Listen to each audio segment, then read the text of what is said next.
music, so thank you so much for giving me a chance to win a VMA award. I'm really happy for you. I'm gonna let you finish. But Beyonce had one of the best videos of all time. Art collective Mischief to modify existing Nike shoes. They put a pentagram on the shoes and upside down. Because if a child is sacrificed, that child's body isn't going to be left. If it's an Orthodox satanic cult, they're going to burn the body and they're going to eat it during. It didn't work out, and so I sold my soul to the devil.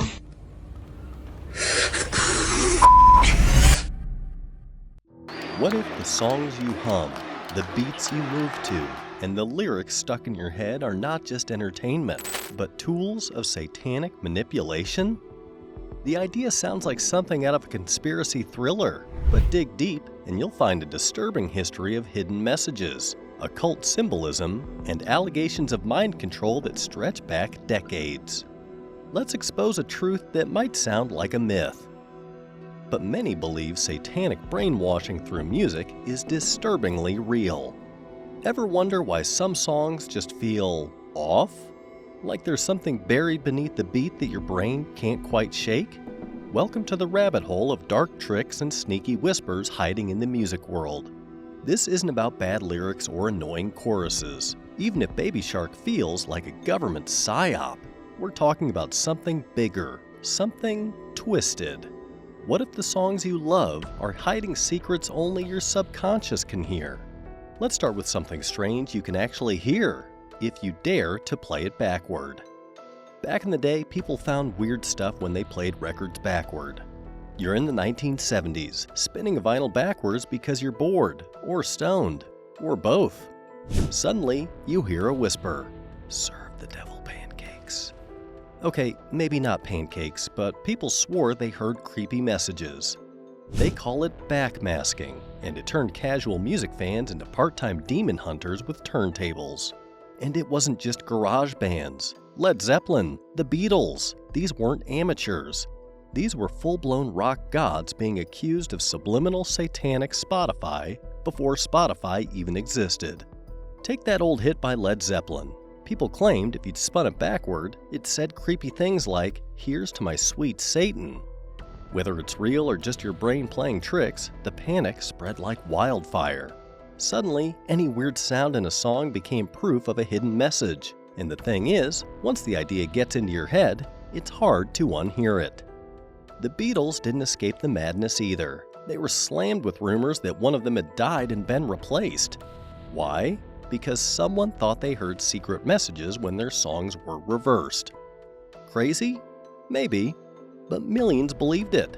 People searched for these clues like they were hunting buried treasure. And it didn't stop with rock. Pop stars got dragged into this too. Eminem, Britney, Rihanna. People swore their tracks had secret messages about Satan, sex, and violence.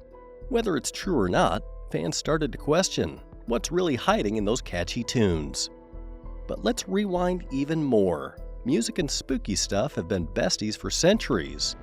Ever hear of the devil's chord? It's like that sound your laptop makes when it dies, but worse.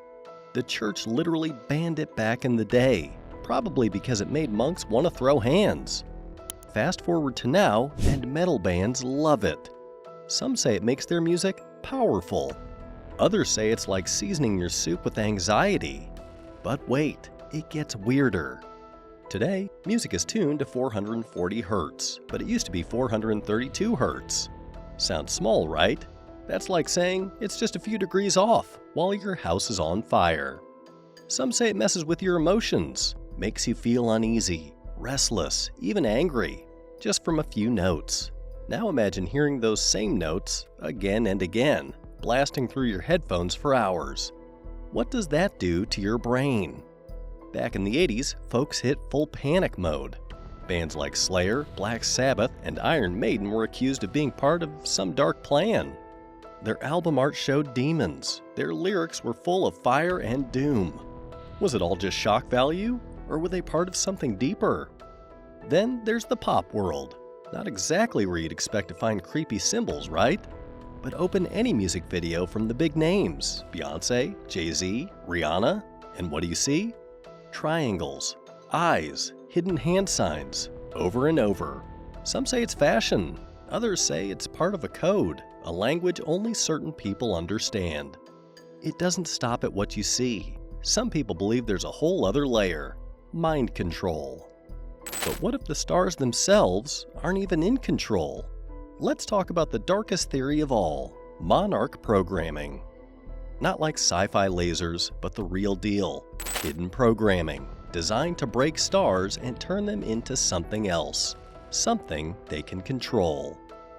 You're a rising pop star. Your song hits #1. Your dance moves go viral. And suddenly, butterflies, checkerboards, and cages start showing up in your music videos. Not artsy coincidence. Some believe it's Monarch programming, like an MK Ultra starter pack. These aren't just outfits, they're alleged symbols of deep-level trauma conditioning, meant to split personalities like a bad haircut splits ends. Britney's meltdown, Kanye's rants, Gaga's meat dress, all possible symptoms of a system glitching mid-performance. Either that or award shows are just run by very, very confused fashion students. Look at Britney's meltdowns, Kanye's wild speeches, Lady Gaga's creepy art. Fans started saying they were breaking out of their programming, like puppets glitching mid-show. Even the clothes and props in their videos, butterflies, cages, checkerboards, are said to mean something. Signals, warnings, triggers. Some ex-producers and industry folks have even claimed that before you become a megastar, you get dragged through secret rituals. And if that's true, what happens to the artists? Are they just puppets in a play written by someone else? Stuff nobody talks about in interviews, just to prove you're loyal, just to make sure you play the game. And here's another twist. Ever wonder why music sounds different now compared to older stuff? Some people say it's because of a hidden change. They point to a number, 440.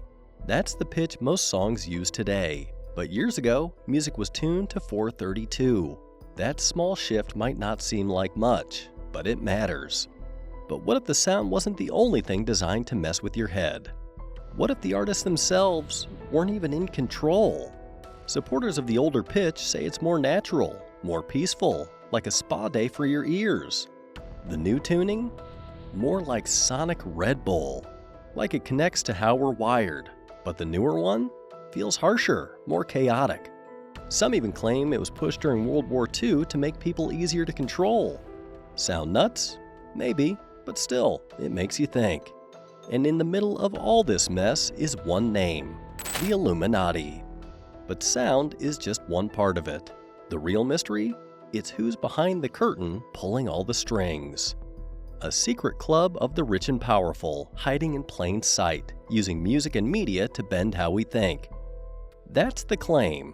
According to believers, these symbols and signs aren't random. They're not here for style. They're part of the script. They say these stars aren't singers. They're messengers, chosen to flash certain images, speak in codes, and slowly guide listeners toward new beliefs, new norms, all without anyone noticing. Every time a new star hits it big, the theory pops up. Who controls them? What deal did they make? Even big shows, like halftime performances or awards nights, get picked apart. People freeze frame everything.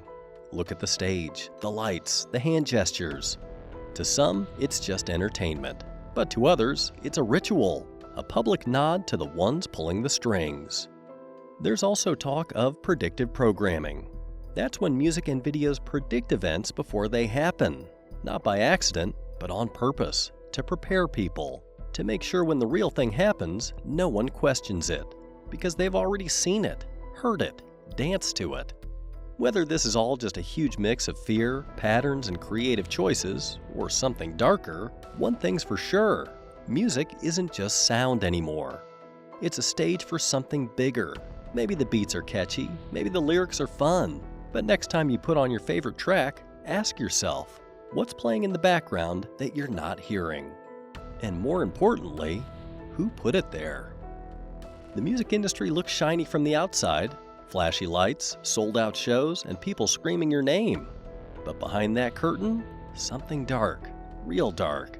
It's not just about the money or the fame. Some folks think there's a hidden game being played, one where the price of success might just be your soul. Let's talk about the so-called 27 curse. That's when big music stars die at 27. Not one or two, we're talking about a long list. Jimi Hendrix, Janis Joplin, Kurt Cobain, Amy Winehouse, all crazy talented, all gone too soon. Coincidence? Maybe. But people started calling it the 27 Club, which sounds like a hip bar, except everyone's dead and the bouncer is the Grim Reaper. Some say it's burnout. Others think it's an industry curse, like your record contract comes with fame, fortune, and a ticking clock. Some believe these stars were used up and thrown away, that their lives weren't lost by chance. Instead, they say these artists were part of something darker, like they were pushed into a trap. Fame handed to them on a silver plate, but with strings attached. Some even whisper about dark rituals, secret groups, and satanic deals that promise talent and power in exchange for everything else. You might roll your eyes, but then you hear things, people in the business speaking out, people who lived it, people who said the industry is not what it seems. Shane Lynch from Boyzone straight up said the music world was satanic, not spooky, not weird, satanic. He said some songs are prayed over before release, but not by the good guys. That kind of stuff doesn't come out of nowhere. It's not just him. Vanessa MD, a big deal in Tanzania, left the music scene completely, called it evil, called it draining. And then there's Michael Jackson. Before he died, he warned people about powerful forces pulling strings. He said they control artists, that they ruin lives if you speak up. Michael wasn't exactly known for making stuff up.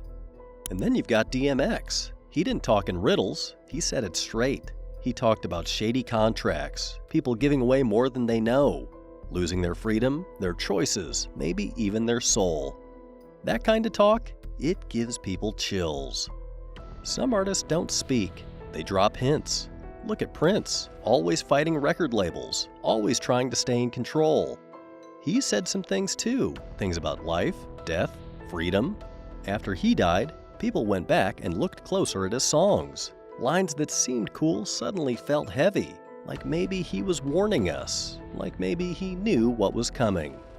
And here's the part that freaks people out. It's not just about dying, it's about control, about shaping artists into something else, like they're molded, brainwashed, turned into puppets.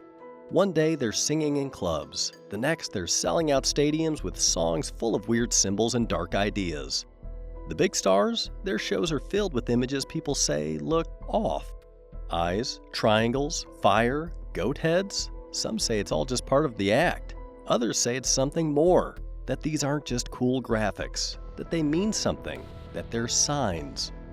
People point to Beyonce, Jay-Z, Rihanna. Their music videos? Packed with symbols. People say it's not an accident, that it's proof they're part of something big. A group that pulls the strings, makes stars, breaks them, decides who rises and who falls. Take Lady Gaga. Her shows are strange, her outfits are wild. Some think she's super creative. Others think she's showing us who owns her. Same with Kanye West. His breakdown wasn't just stress. Some say it was him waking up, trying to break free. Then suddenly he turns super religious? Some call it faith, others call it reprogramming. And look, maybe it's all nonsense. Maybe stars just get stressed. Maybe they party too hard. But that doesn't explain all of it. Doesn't explain how so many speak up and vanish. How they say the same things. How they leave the scene or end up dead or go silent. There's also the weird stuff in songs, messages you hear only when the music is reversed. Sounds silly, but people have done it. And what'd they find? Strange whispers, dark words, sometimes even the name of the devil. Coincidence? Hard to say, but it's not just one song. It's a pattern. You get a kid with talent, they sign a deal. Suddenly, they're rich and famous, but their eyes change. Their style changes, their music gets darker, and when they try to leave, that's when the trouble starts. They get labeled crazy, or they die, or they just disappear. And we eat it up. The lights, the songs, the drama, we stream their music, watch their interviews, follow their lives. But what if we're just part of the plan? What if their pain, their fall, is all part of the show? What if the people in power want it that way? Not all theories are true, but when the same stories keep coming back, when the same age keeps showing up, when insiders keep saying the same dark stuff, it gets harder to look away, harder to laugh it off. Maybe the real cost of fame isn't just privacy. Maybe it's your freedom. Maybe it's everything. And the saddest part? The ones who warn us usually don't get to stick around for long. There's a lot we don't see, a lot we're not supposed to see, but if you look close enough, the signs are everywhere. In the songs, in the shows, in the stories they don't want us to hear. Fame looks like a dream, but some dreams, they're actually nightmares in disguise. Now let's jump to something creepier, the 27 Club. Ever notice how a bunch of famous singers died at 27? Jimi Hendrix, Amy Winehouse, Kurt Cobain, Jim Morrison, Janis Joplin? All gone at the same age. Some say it's a spooky coincidence. Others think it's not an accident at all. People started whispering about secret deals, soul trades, or maybe an industry curse. If you look close, some believe these stars were pushed to crash and burn. Pressure, fame, drugs, and the weight of $1 billion machine sitting on their backs. Was it just too much, or was something darker pulling the strings? Let's not forget Tupac and Biggie, two rap legends, both gone way too soon. And here's the kicker, no real answers. Theories exploded. Some blame the government, saying their influence scared powerful people. Others talk about record labels, gang beefs, and even cover-ups. And then there are folks who swear Tupac faked his death and dipped out under a new name, Machiavelli style. Why do these stories stick? Because something feels off. These weren't random street crimes, they were hits. And the way the cases were handled? Sloppy, quiet, unfinished. It almost feels like someone wanted us to forget. Now flip to something even weirder, pop music. Take Avril Lavigne. Remember her? Punk girl, tie-wearing rebel. Then one day, she comes back looking different. Sounding different. Acting different. Boom. The internet explodes with the theory she died and was replaced by a lookalike named Melissa. It sounds nuts, right? But fans break down her face, her songs, even how she writes her name. Some say she's dropping clues in her lyrics, begging people to wake up. Maybe it's a joke. Or maybe it's not. She's dropping clues in her lyrics, begging people to wake up. Maybe it's a joke. Or maybe it's not. Thing is, this celebrity replacement idea didn't stop with her. People say the same about Eminem, Britney Spears, and even Paul McCartney back in the day. Why would anyone do that? Control. Total control. Swap the person, keep the brand, keep selling the image. And now, in the digital world, it's getting sneakier. But what if the game has changed completely? What if it's not even real artists anymore, but a system built to trick your ears and control your mood? Take Spotify. People started noticing unknown artists on big playlists. No shows, no interviews, no fans. Just music that sounds like background noise. Some call them fake artists, made to save money. Imagine elevator music with a social security number and zero soul. If they're not real, Spotify doesn't have to pay real royalties. The more fakes they use, the less they pay out. That brings us to the big question. Is music even real anymore? Or are we just getting fed what some machine wants us to hear? Algorithms pick your playlist. Labels pick your idols. Symbols and messages get slipped in while we're just vibing to a beat. It's not about talent, it's about control. Keep the crowd dancing, don't let them think. That old fear from the 80s? Maybe it wasn't all wrong. Maybe heavy metal didn't summon demons, but it did open the door to something. Something that makes people question who really runs the show. Is it mind control or just a myth? Maybe the truth lies somewhere in between. But once you start noticing the signs, it's hard to unsee them. Want to go deeper? Watch our video on hidden messages in children's cartoons. It's even creepier than this one.